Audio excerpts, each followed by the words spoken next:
కొత్త చాలా వరకు వీటికి ఆగిపోతుందేమో అనుకుంటున్నాం. అంటే అనుకున్న ప్రతిసారి ఇంతకంటే బెటర్గా నేను పర్ఫామ్ చేయగలుగుతానని చెప్పని కరప్షన్లో ఎమ్మెల్యే గారు బయటకు వచ్చిన పరిస్థితులను కూడా మనం చూస్తాను.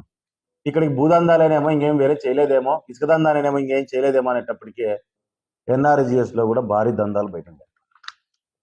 ఎన్ఆర్జీఎస్లో కూడా భారీ దందాలు. ఇక్కడ ఏమైపోతాయంటే చనిపోయిన వాళ్ళ పేర్ల మీద కూడా అకౌంట్లు తయారవుతాయి. అకౌంట్లు నీ బుక్కుల్లో తయారైతే పర్వాలేదు, కానీ బ్యాంకుల్లో కూడా అకౌంట్లు చనిపోయిన వాళ్ళ మీద ఇంకా యాక్టివ్గా నడుస్తానంటే ఒకసారి అర్థం చేసుకోవాలి.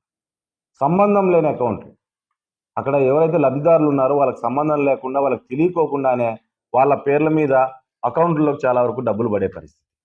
ఈరోజు అవెన్యూ ప్లాంటేషన్ కావచ్చు, బ్లాక్ ప్లాంటేషన్ల ద్వారా కూడా మనం చూసుకున్నామంటే, అవెన్యూ ప్లాంటేషన్ ఏ రోడ్డుకు పోయినా కానీ ఇప్పుడు కొత్తగా పెట్టిన 4 ఏళ్ళలో పెట్టిన చెట్లు అవి కనపడవు, కానీ లక్షల్లో డబ్బులు వసూలు అవుతాయి. బ్లాక్ ప్లాంటేషన్స్కి వెళ్ళామంటే ఆల్రెడీ 10 ఏళ్ళు 15 ఏళ్ళ చెట్లలో కూడా కొత్తగా చెట్లు పెట్టామంటూ ప్రతి నెల డబ్బులు వేసే పరిస్థితి.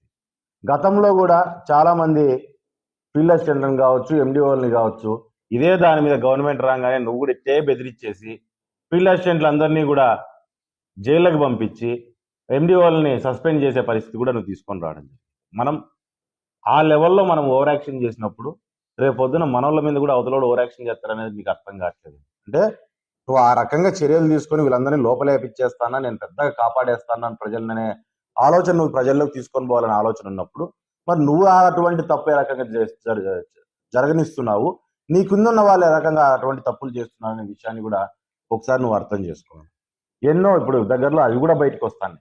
ఇప్పుడు అక్కడే కాదు, ఒక్కొక్క పంచాయతీల్లో ₹1 కోటి పైగా ఎన్ఆర్జీఎస్లో తప్పులు జరిగినాయంటే కూడా ఇది అతిశయోక్తి కాదు. ఈరోజు చాలామంది చెప్తున్నారు, చాలామంది ఫీల్డ్ అసిస్టెంట్లు చెప్తున్నారు, అన్న మేము తప్పులు ఎందుకు చేయాల్సి వస్తుందంటే మాకు ఊర్లో ప్రోగ్రాం పెడితే మేమంతా ఖర్చులు పెట్టుకోవాల్సి వస్తుందన్న, ఆ డబ్బులు కలెక్ట్ చేసి ఖర్చులు పెట్టాల్సిన పరిస్థితి, ఆ భారం మా నెత్తిన వేస్తున్నారు కాబట్టే మేము ఈ తప్పులు చేయాల్సి వస్తుందని చెప్పి చాలామంది కూడా చెప్పుకుని బయటికి చెప్పుకునే పరిస్థితి చాలా దగ్గరలో ఏర్పడుతుంది. నువ్వన్నా చూపించాలా, వాడన్నా చూపించాలా, నువ్వన్నా చూపించాలా. ఆస్తులు నాకు తెలియని ఆస్తులు ఏమన్నా 1000 కోట్లలో ఉంటుంది. ఊరికే ₹2000 నోటు బ్యాన్ అయింది, వాడు దానితో పెట్టుకుని అట్లా కలవరించబోతానంటున్నాడు.